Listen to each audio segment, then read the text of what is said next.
শুভ সকাল বন্ধুরা, আমার সকল দর্শক বন্ধুদেরকে অনেক অনেক স্বাগত জানিয়ে সোমবারের ব্লগটা শুরু করছি।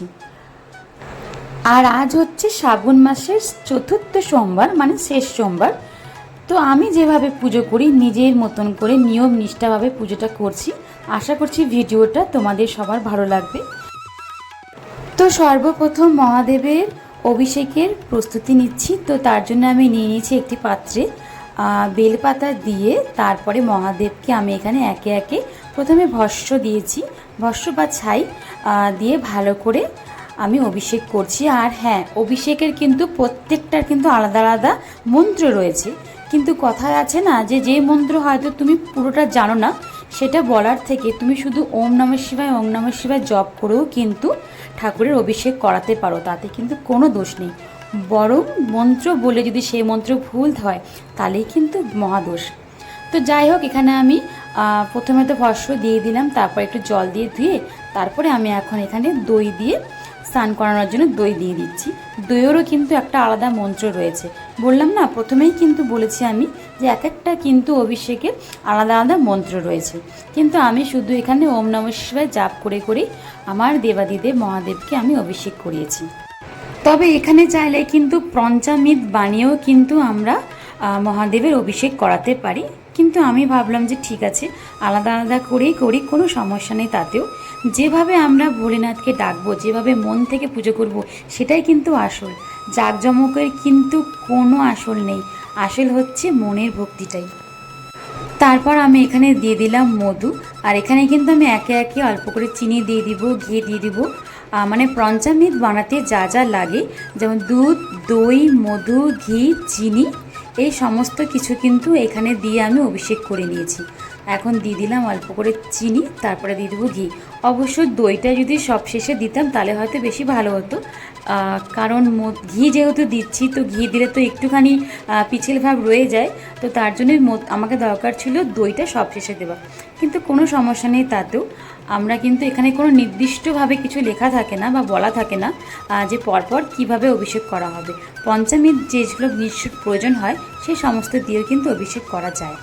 তো এখানে সবশেষে আমি এখন দিয়ে দিচ্ছি দুধ, তারপরে দিয়ে দিব জল দিয়ে ভালো করে আমাদের দেবাদিদেব মহাদেবকে স্নান করে দিব। তাহলে এখানে কিন্তু মোটামুটি কিন্তু আমার অভিষেকের যে পর্বটা সেটা কিন্তু একদমই কমপ্লিট। আর এখন ফ্রেশ জল দিয়ে আমি একবার ভালো করে মহাদেবকে স্নান করিয়ে দেব।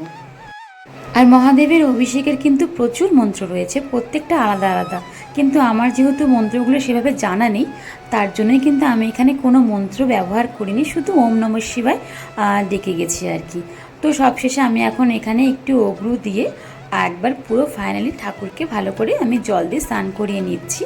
আর বাকিটা কিন্তু আমি এখানে ভালো করে মুছে নিতে হবে, কারণ যেহেতু ঘি লাগানো থাকে তো সবটা কিন্তু যায় না জল দিয়ে। তো সেই জন্য আমি এখানে ভালো করে সুন্দর করে মুছে নিয়েছি। ঘি দিয়ে অভিষেক করানোর জন্য হয় কি, সবটা তো ওঠে না জল দিয়ে, তার জন্য কিন্তু এভাবে ভালো করে মুছে নিতে হয়। আর পরে কিন্তু আমি শুদ্ধ গঙ্গা জল দিয়ে একবার ভালো করে আবার স্নান করে দিয়েছি। তো এখন আমি এখানটায় সুন্দর করে মুছে নিচ্ছি, যাতে ঠাকুরের কোনো গায়ে জানি কোনো রকম ঘি, দুধ, মধু কোনো কিছুই জানি লেগে না থাকে। তো এখানে কিন্তু আমার দেবাদিদেব মহাদেবের অভিষেক কিন্তু একবারই সম্পন্ন হয়ে গেছে। সবশেষে আমি এখানে গঙ্গা জল দিয়ে দিচ্ছি। এখন হচ্ছে একে একে আমাদের মহাদেবকে সাজানোর পালা। তো সোমবারের পুজোয় যা যা সামগ্রীর দরকার সব কিছু আমি আগের থেকে রেডি করে নিয়েছি। হাতের কাছে সব কিছু থাকলে হয় কি সুবিধা হয়। তারপর আমি এখানটায় শ্বেত চন্দন মানে সাদা চন্দন দিয়ে তিলক পরিয়ে দিচ্ছি। আসলে কিন্তু মানে যেটা কেশর চন্দন হয় সেটাই কিন্তু মহাদেবের সবচাইতে পছন্দের। কিন্তু যেহেতু আমার কাছে কেশর চন্দন ছিল না, তাই আমি এখানটায় সাদা চন্দনই ব্যবহার করেছি। তো এখানে দেখো আমি একটা ওম এঁকে দিয়েছি। এটা এখন তো শুকোয়নি, যেহেতু ভিজে আছে, শুকিয়ে গেলে কিন্তু স্পষ্ট দেখা যায়। আর তারপর আমি এখানে বস্ত্র হিসেবে দিয়ে দিলাম একটা সুতো। তারপর যে 21টা বেলপাতা আমি আলাদা করে রেখেছিলাম, সবগুলোর মধ্যেই সাদা চন্দন লাগিয়ে আমি একে একে ওম নমঃ শিবায় জাপ করতে করতে মহাদেবের চরণে মাথায় অর্পণ করছি। এইখানে কিন্তু যারা মৃত্যুঞ্জয় মন্ত্রটা জানে তারা মৃত্যুঞ্জয় মন্ত্রও জাপ করতে পারে, আমারও জানা আছে, কিন্তু আমি না এই সমস্ত মন্ত্রগুলো মানে সত্যি বলতে ভয় পাই। কারণ হয় কি, হয়তো ভুল হয়ে গেল মাঝখানে কিছু, তখন হয়তো ভালোর থেকে খারাপই হয়ে গেল। তার জন্যে আমার মনে হয় যে বলার থেকে না বলে ওম নমঃ শিবায় জাপ করাটাই ভালো। আর এখানে আমি দিয়ে দিচ্ছি আকন্দ ফুলের মালা, যেটা আমাদের দেবাদিদেব মহাদেবের সবচাইতে পছন্দের। তারপর দিচ্ছি এখানে দেখো একটা গোটা ধুতরা ফল, যা যা পছন্দ আর কি মহাদেবের সমস্ত কিছুই চেষ্টা করেছি ঠাকুর কাছে চড়ানোর। আর এখানে দিয়েছি আমি 21টা দুর্ব, এটা নাকি দিতে হয়, তো আমি দিয়েছি। আর আমি এর আগেও যখনই পুজো করেছি তখনই কিন্তু আমি এভাবে 21টা বেলপাতা আর 21টা দুর্ব দিয়েছি।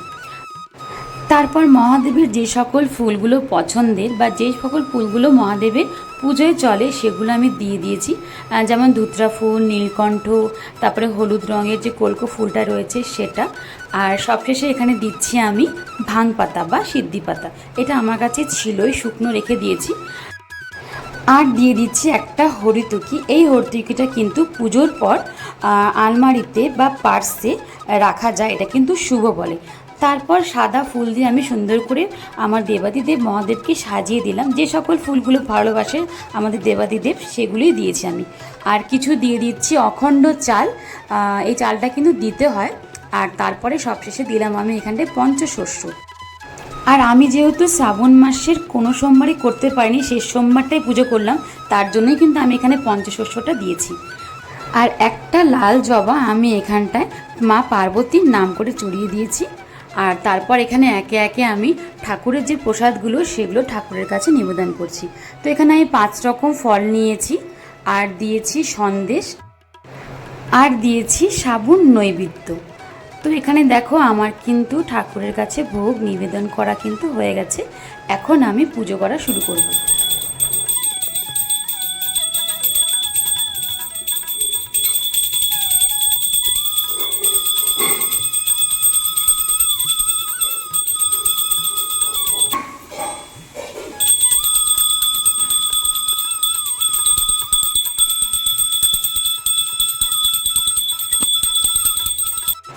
তো আমার কিন্তু পুজো প্রায় সম্পূর্ণ হয়ে গেছে।